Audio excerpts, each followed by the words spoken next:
இந்த பணக்கார சிஇஓவுக்கு இந்த பொண்ணு ரொம்பவே பிடிச்சிருக்கும். பட் இந்த பொண்ணுக்கு இந்த சிஇஓ உடைய தம்பி தான் ரொம்பவே பிடிக்கும். இதனால இந்த பொண்ணுக்கும் அந்த சிஇஓ உடைய தம்பிக்கும் கல்யாணமும் நிச்சயம் பண்றாங்க.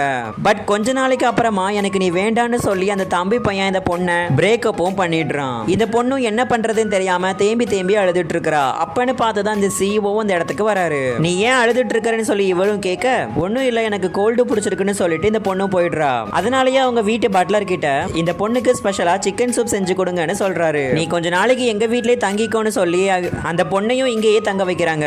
ஏன் என்னுடைய அண்ணன் உன் மேல இவ்வளவு கேரிங்கா இருக்கிறான், நீ அப்படி என்ன பண்ணன்னு சொல்லி இவனும் கேட்க, அதை பத்திலாம் எனக்கு எதுவும் தெரியாதுன்னு சொல்லிட்டு இந்த பொண்ணு அங்க இருந்து போயிடுறா. ஆக்சுவலா 3 வருஷத்துக்கு முன்னாடி இந்த பொண்ணு சூசைட் பண்ணிக்கிறதுக்காக ஒரு பாண்டிலையும் போயிட்டு விழுந்துட்டு இருப்பா. அப்ப இந்த இடத்துக்கு வந்த இந்த பாய் ஃப்ரெண்டோடைய அண்ணன் பையன் தான் இந்த பொண்ணையும் காப்பாத்தி கரைக்கும் கொண்டு வந்திருப்பாரு. பட் அந்த பொண்ணுக்கு கான்சியஸே இல்லாததுனால அவர் கண்ணாடி போட்டிருப்பாருங்கிற விஷயம் மட்டும் தான் தெரியும். பட் இந்த பாய் ஃப்ரெண்ட் பையனுமே கண்ணாடி போட்டிருந்ததுனால இவனா தான் இருக்கும்னு நினைச்சு இந்த பொண்ணும் இவனை லவ் பண்ண ஆரம்பிக்கிறா. இந்த பொண்ணு அவங்க வீட்டுல இருக்கிற எல்லாருக்கும் ரொம்பவே பிடிச்சு போயிட இவங்க கல்யாணத்துக்குமே சம்மதிக்கிறாங்க.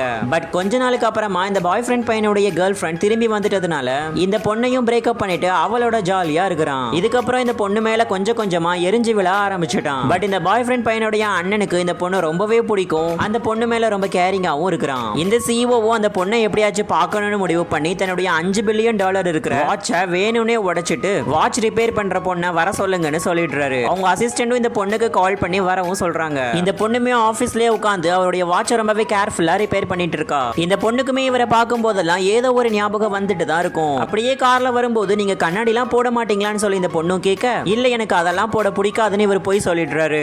இந்த பொண்ணும் டிசப்பாயிண்ட் ஆகி அங்க இருந்து போயிடுறா. இந்த கார் டிரைவரும் நீங்க ஏன் போய் சொல்றீங்கன்னு சொல்லி கேட்க, அன்னைக்கு அவளை காப்பாத்தினது நான் தாங்கிற விஷயம் அவளுக்கு தெரியாம இருக்கிறதே நல்லதுதான் அப்படின்னு சொல்லி விட்டுறாரு.